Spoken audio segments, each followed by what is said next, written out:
നമസ്കാരം.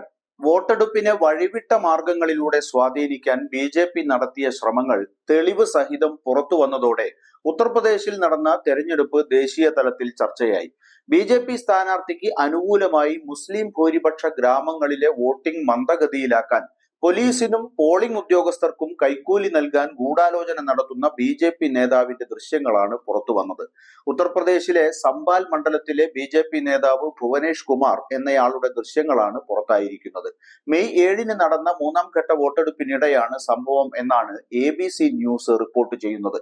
കുറഞ്ഞ വോട്ടിംഗ് ശതമാനം ഉറപ്പാക്കാനും അതുവഴി ബി.ജെ.പിക്ക് നേട്ടമുണ്ടാക്കാനും പോളിംഗ് മന്ദഗതിയിലാക്കാൻ ലക്ഷ്യമിട്ടുള്ള നിരവധി തന്ത്രങ്ങളുടെ രൂപരേഖ ഭുവനേഷ് കുമാർ പറയുന്നത് വീഡിയോയിൽ വ്യക്തമാണ്. വ്യാജരേഖ ചമച്ച് വോട്ട് ചെയ്തുവെന്ന് ആരോപിച്ച് വോട്ടർമാരെ ഭീഷണിപ്പെടുത്തണം എന്നാണ് കുമാർ വീഡിയോയിൽ പറയുന്നത്. അക്രമം ഉപയോഗിക്കരുത്, തോക്കുകളും മറ്റ് ആയുധങ്ങളും ഉപയോഗിക്കരുത്, ആരെയും ശാരീരികമായി ആക്രമിക്കരുത്. നിങ്ങൾ ഒരു വ്യാജ രംഗം സൃഷ്ടിച്ചാൽ മതി, അപ്പോൾ കുഴപ്പമുണ്ടാകും. അതിനാൽ സ്ത്രീകൾ പോളിംഗ് സ്റ്റേഷനിൽ വരുന്നത് നിർത്തും. കുറഞ്ഞ പോളിംഗ് ഉറപ്പാക്കാനുള്ള ഒരു മാർഗമാണിത്. ഭുവനേഷ് കുമാർ ഇങ്ങനെയൊക്കെയാണ് പറയുന്നത്. മണ്ഡലത്തിലെ പോളിംഗ് ബൂത്തുകളിൽ വിന്യസിച്ചിരിക്കുന്ന പോലീസ് ഉദ്യോഗസ്ഥർക്ക് കൈക്കൂലി നൽകാനും അദ്ദേഹം തന്റെ സഹപ്രവർത്തകർക്ക് നിർദ്ദേശം നൽകി. നിങ്ങൾ അവരെ തലേ ദിവസം തന്നെ കാണുകയും അവരുടെ സ്ഥാനത്തിനനുസരിച്ച് പണം നൽകുകയും വേണം. ഉദ്യോഗസ്ഥർക്ക് 500 രൂപയും ജൂനിയർ ഉദ്യോഗസ്ഥർക്ക് 100 രൂപയും നൽകണം.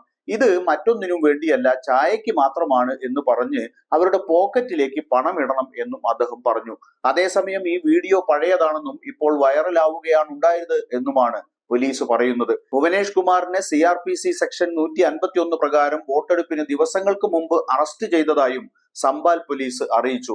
എന്നാൽ സംബാലിൽ ഉടനീളമുള്ള മുസ്ലിം ഭൂരിപക്ഷ ഗ്രാമങ്ങളിൽ പോളിംഗ് ദിവസം വോട്ട് ചെയ്യുന്നതിൽ നിന്ന് തങ്ങളെ തടഞ്ഞുകൊണ്ട് പോലീസ് അതിക്രമം കാണിച്ചിരുന്നു എന്നാണ് ABC ന്യൂസ് അഭിമുഖം നടത്തിയ നിരവധി വോട്ടർമാർ പറഞ്ഞത്. സംബാലിലെ ഒവാരി ഗ്രാമത്തിൽ നിന്ന് മറ്റൊരു വീഡിയോ കണ്ടെത്തിയതായും വാർത്തകൾ പുറത്തുവന്നു. അവിടെ വോട്ടർമാരെ പോലീസ് ഉദ്യോഗസ്ഥർ പുറത്താക്കുകയും ബാറ്റൺ ഉപയോഗിച്ച് അടിക്കുകയും അവരുടെ കയ്യിൽ നിന്ന് കടലാസ് കഷ്ണങ്ങൾ തട്ടിയെടുക്കുകയും ചെയ്യുന്നു. ഒവാരിയിലെ വോട്ടർമാർ ഒരു പോളിംഗ് സ്റ്റേഷനിൽ നിന്ന് പുറത്തേക്ക് ഓടുന്നതിന്റെ ദൃശ്യങ്ങളും വൈറലായിരുന്നു.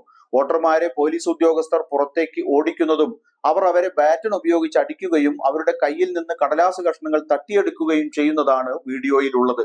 അതേസമയം താൻ ഈ വീഡിയോ പരിശോധിച്ചതായും ബൂത്തിനകത്ത് ധാരാളം ആളുകൾ നിറഞ്ഞതിനാൽ ഉദ്യോഗസ്ഥർ അവരോട് പിരിഞ്ഞു പോകാൻ ആവശ്യപ്പെട്ടതാണ് എന്നുമാണ് സംബാലിലെ ജില്ലാ മാജിസ്ട്രേറ്റ് പ്രസ്താവനയിൽ വിശദീകരിച്ചത്. ജനവിധി അട്ടിമറിക്കാൻ വോട്ടെടുപ്പ് ദിവസം നടത്തുന്ന ഇത്തരം നടപടികളിലൂടെ UPയിലെ ബി.ജെ.പി. നേതൃത്വം പ്രതിക്കൂട്ടിലായിരിക്കുകയാണ്. നിർഭയവും സത്യസന്ധവും സുതാര്യവുമായ തിരഞ്ഞെടുപ്പ് ഉറപ്പുവരുത്താൻ ഇത്തരം ആസൂത്രിത ശ്രമങ്ങൾ നടത്തുന്നവർക്കെതിരെ കർശനമായ നടപടികൾ സ്വീകരിക്കേണ്ടതുണ്ട്. അതിന് തിരഞ്ഞെടുപ്പ് കമ്മീഷൻ തുനിയുമോ എന്നതാണ് പ്രശ്നം.